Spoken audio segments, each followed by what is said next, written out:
அரிது அரிது மானிடராய் பிறத்தல் அரிதுன்னு ஔவையார் அன்னைக்கு சொன்னாங்க. இங்க நாங்க உணர்றது எளிது எளிது, மனுஷனா பிறக்கிறது எளிது, ஆனா ஒரு நல்ல மனுஷனா வாழ்றது தான் ரொம்ப கஷ்டம். ஏன் அப்படி சொல்றேன்னு கேக்குறீங்களா? கடவுள் ஒவ்வொரு உயிரினங்களையும் படைக்கும் பொழுது 30 வருஷம் ஆயுசுன்னு சொல்லி கொடுத்துட்டானா. அப்ப வேண்டான்ட்டு முதல்ல ஓடி வந்தது நாய். நாய் வந்து சொல்லியிருக்கு, கல்லால் அடிபட்டு காலம் தள்ள முடியாது, எனக்கு ஒரு 10 வருஷம் குறைச்சிருங்கன்னு. அதுக்கு அடுத்தது வந்திருக்கு கழுதை. கழுதை வந்து சொல்லியிருக்கு, பொதி சுமந்தே என்னால் காலம் தள்ள முடியாது, எனக்கும் ஒரு 10 வருஷம் குறைச்சிருங்கன்னு. அதுக்கப்புறம் வந்திருக்கு குரங்கு, தாவி தாவி என் தாவு தீருது, எனக்கும் ஒரு 10 வருஷம் குறைச்சிருங்கன்னு. எல்லாத்துக்கும் 10 வருஷம் குறைச்சி அமுச்சுட்டாரான். அப்புறம் மனுஷன் வந்திருக்கான், என்னப்பா உனக்கும் ஆயுசை குறைக்கணுமான்னு. அட போசாமி, 30 வருஷ காலத்துல என்னத்தை பண்ண முடியும், ஒரு திறமை வளர்த்துக்கிறதுக்கே சரியா இருக்கும், எனக்கு கொஞ்சம் கூட பார்த்து போட்டு கொடுன்னு. உடனே அந்த கழுதை, நாய், குரங்கு அவங்கெல்லாம் வேண்டான்னு சொன்ன அந்த 10 வருஷத்தெல்லாம் 30 வருஷமா சேர்த்து மனுஷனுக்கு கொடுத்துட்டாங்களாம். அதனால தான் நாங்க 30 வருஷம் நம்ம ஊர்ல சந்தோஷமா இருந்துட்டு இங்க வந்து நாயா வேலைக்கு அலையிறோம், கழுதையா எங்களுடைய குடும்ப பாரத்தை சுமக்கிறோம். ஒரு வேலை கிடைச்சாலும் இந்த வேலையில திருப்தி இல்லாம அந்த வேலைக்கும் இந்த வேலைக்கும் குரங்கா தாவிக்கிட்டு இருக்கோம். மொத்தத்துல நாங்க மனுஷனாவே இல்ல. எப்போ நாங்க முழு மனுஷனாகிறோம் தெரியுமா? எல்லாத்தையும் முடிச்சுட்டு எங்க தாய் திருநாட்டுல போய் எங்க காலடி எடுத்து வைக்கிற பாருங்க, அன்னைக்குதான் நாங்க முழு மனுஷனாகிறோம். அப்படிப்பட்ட நல்ல நாட்டுல எத்தனை நல்ல விஷயங்களை விட்டுட்டு வந்திருக்கேன் தெரியுமா? பொத்தி பாதுகாத்தி தண்ணி ஊத்தி வளர்த்த அந்த மலர்கொடியை விட்டுட்டு வந்திருக்கேன். மழை காலம் போது அந்த மண் வாசனை நினைவுக்கு வருது. ஒரு அற்புதமான மண் வாசனை வருமே, அது இங்க உள்ள எந்த பர்ஃபியூம்க்கு அது ஈடாகுமா?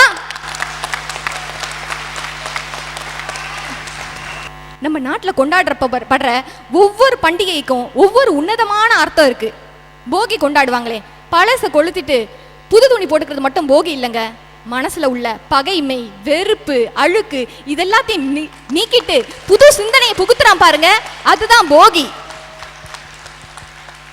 மாட்டு பொங்கல் என்ன, காணும் பொங்கல் என்ன, அதெல்லாம் இங்க காண முடியாம இருக்கும். நீங்க நினைக்கலாம், இவ என்ன பொங்கலை பத்தி பேசிட்டு இருக்கான்னு. நான் ஒரு வேற்று மதத்தவளா இருக்கலாம், ஆனாலும் என்னுடைய தோழிமாருங்களோட போய் அவங்களுடைய உறவுகளை என் உறவா நினைச்சு நான் இனிப்பு பரிமாறுவனே.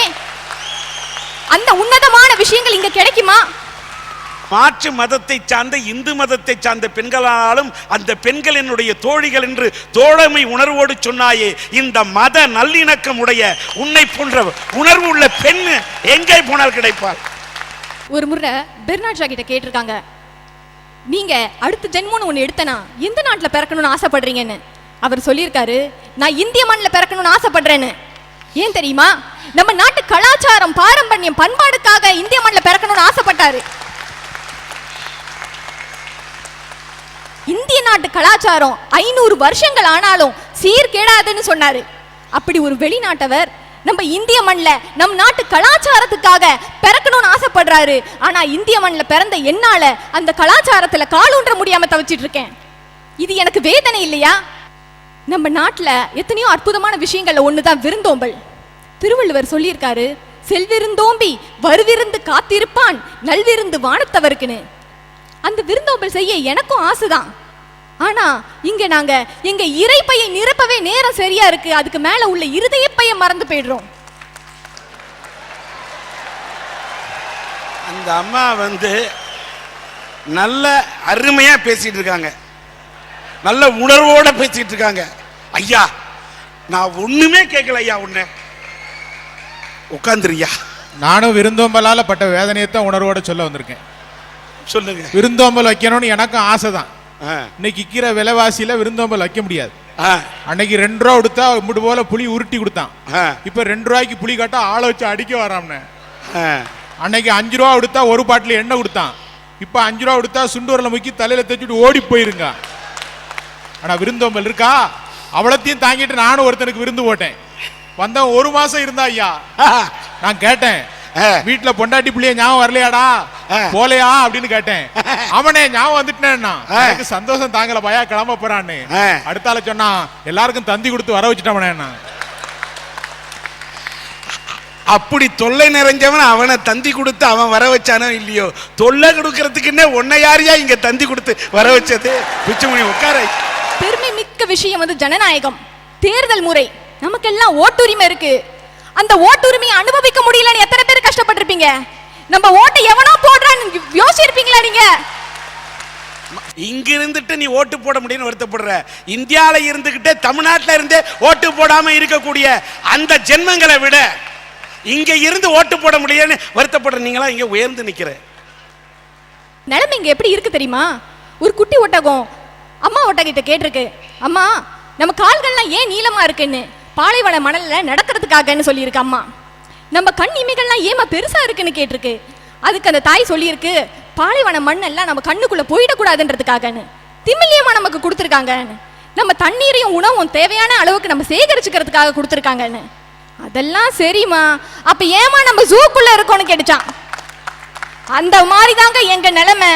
அனுபவம், திறமை, படிப்பு எல்லாம் இருந்தோம். இருக்க வேண்டிய இந்திய மண்ணில் இல்லாம நாங்க இங்க வந்து இருக்கிறோம்.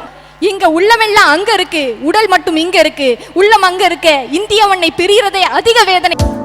அந்த ராமனுக்கோ 14 ஆண்டுகள் வனவாசம், இந்த ராகவனுக்கோ 16 ஆண்டுகள் பாலைவனவாசம். ஐயா, விலக விலக சில விஷயங்கள் நம்மளை விட்டு விலகியே போயிடும். ஆனா விலக விலக சில விஷயங்கள் விஸ்வரூபம் எடுக்கும். அதுதான் ஐயா தாய்மண் பிரிவுங்கிறது. ஐயா, இடமாற்றங்கிறது எல்லாத்துக்கும் உண்டு. விலங்குக்கு உண்டு, தாவரத்துக்கு உண்டு, பறவைக்கு உண்டு. உதாரணமா ஒரு குளத்து மீனை எடுத்து கடல்ல விட்டாலோ இல்ல ஒரு கடல் மீனை எடுத்து குளத்துல விட்டாலோ இறந்து போயிடும். இடமாற்றம் அங்க இழப்ப தந்துடும். பறவைன்னா பறந்து போயிடும். ஐயா, என்னையும் இடமாற்றம் செஞ்சாங்க.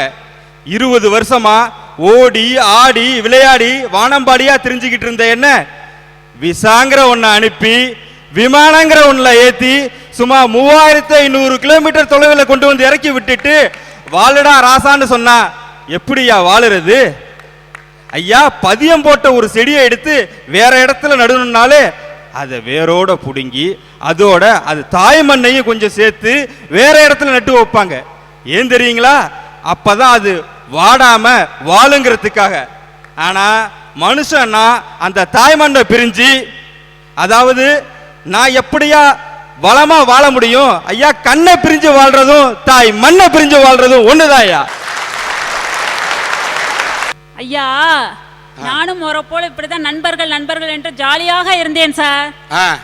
கஷ்டம் என்றால் என்னவென்றே தெரியாமல் ஜாலியாக வாழ்ந்த வாழ்க்கை இருந்தது சார். எனக்கு கல்யாணம் ஆனது சார், சந்தோஷம். குழந்தை பிறந்தது, அதை விட சந்தோஷம். ஓகே. ஒரு சோதனை வந்தது சார் எனக்கு. இடிந்து வீழ்த்திய சார். நான் சந்தோஷம் ஷேர் பண்றதுக்கு நிறைய பேர் வருவாங்க சார். அந்த உறவுகள் மனதில் நிற்க மாட்டாங்க சார். நாம் எப்பொழுது கஷ்டப்படுகிறோமோ அந்த கஷ்டத்தை யார் பகிர்ந்தார்களோ அந்த உறவை மறக்க மாட்டோம் சார். சார், இடி விழுந்ததுன்னு கேள்விப்பட்டிருக்கேன் சார். என் தலையிலே இடி விழுந்தது சார். Brain tumour.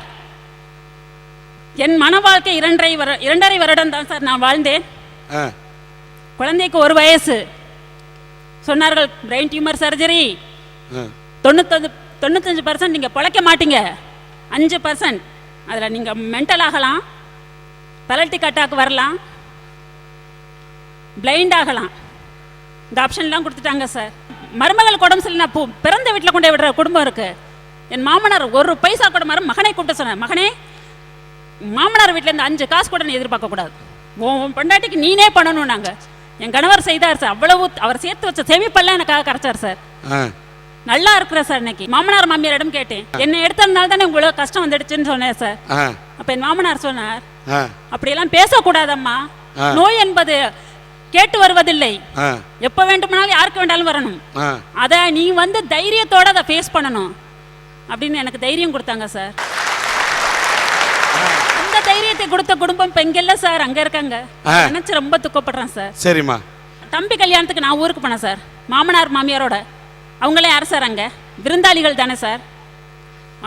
அந்த டென்ஷன்ல நம்ம பெத்தவங்க கூட என்ன மறந்துட்டாங்க. என் மாமியார் மாமனார் ஓடி ஓடி எனக்காக சாப்பாடு எடுத்து ஊட்டி விடுறது, டேப்லெட் கொடுக்கறதெல்லாம் பார்த்துக்கிட்டாங்க. எந்த சொந்தம் என்னை ஒதுக்கி தள்ளி வைத்ததோ அவர்கள் தள்ளி நின்று இதை பார்த்தார்கள், பொறாமை அடைந்தார்கள். அப்ப எனக்கு ஒரு சந்தோஷம் வந்தது பாரு சார். நீங்கெல்லாம் வேண்டான்னு ஒதுக்கிட்டீங்க, சந்தோஷப்பட்டீங்க, எனக்கு எப்படி ஒரு குடும்பம் கிடைச்சிருக்கு பாரு. நான் தலைநிமிர்ந்து நின்றேன் சார். சரி. அவர்களுக்கு நான் ஏதாவது செய்ய வேண்டும் என்று மனதில் முடிவு பண்ணேன் சார். சரிம்மா.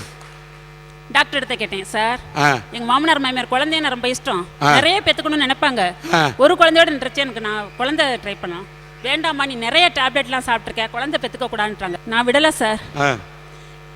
என்னையே மருமகளையே பெத்த குழந்தை போல் பார்த்தாங்க. அவங்க பேரம்பத்தியா சார் பெத்து பார்க்க மாட்டாங்க. செத்தாலும் பரவாயில்ல, ஒரு குழந்தை பெக்கணும்னு நினைச்சேன் சார். அவங்களுக்கு ஒரு குழந்தை கொடுக்கணுங்கிறதுக்காக தனக்கு என்ன கஷ்டம் வந்தாலும் பரவாயில்ல, இன்னொரு குழந்தை பெத்துக்கணும்னு நினைச்சீங்க. ஆமா சார். பெற்றெடுத்தேன் சார் குழந்தைய. வாழ்க்கையில மனுஷனுக்கு முதல் முத்தம், முதல் குழந்தை, முதல் காதலி, முதல்ல ஒரு இது இருக்கு தெரியுமா சார்? ஆமா. அது மாதிரி என் முதல் குழந்தையை என் மாமனார் மாமியாரிடம் விட்டுருக்கேன் சார். என்னோட முதல் குழந்தைக்கு அவங்க தான் அம்மா அப்பா. அவங்களுக்காக நான் கஷ்டப்பட்டு 10 மாதம் சுமந்து பெற்றேன் சார் குழந்தை. அது எனக்கிட்ட வச்சிருக்கேன். ஏன்னா அதை பார்க்கும் போதெல்லாம் அவங்க நினைப்பா அவங்களுக்காக பற்றி அந்த குழந்தைய நான் வச்சிருக்கேன் சார். பெரிய தாய் இல்லம்மா உனக்கு. இந்த உறவை பிரிஞ்சிருக்கிறது கஷ்டம் தானே சார் எனக்கு. சரிம்மா. ரொம்ப, அதாவது என்ன போன்ற நோயாளிகளுக்கு அருண் மருந்து என்ன தெரியுமா சார்? மருந்து மாத்திரைகள் இல்லை சார், இந்த மாதிரி அன்பான குடும்பம் சார். அந்த குடும்பத்தை பிரிஞ்சு கஷ்டப்படுற சார். அதாவது இப்படி ஒரு மாமனாரும் மாமியாரும் உங்களுக்கு அமைந்தது இறைவன் கொடுத்த வரம். அப்படி ஒரு கணவன் அமைந்தது நீங்கள் பெற்ற மாபெரும் வரம்.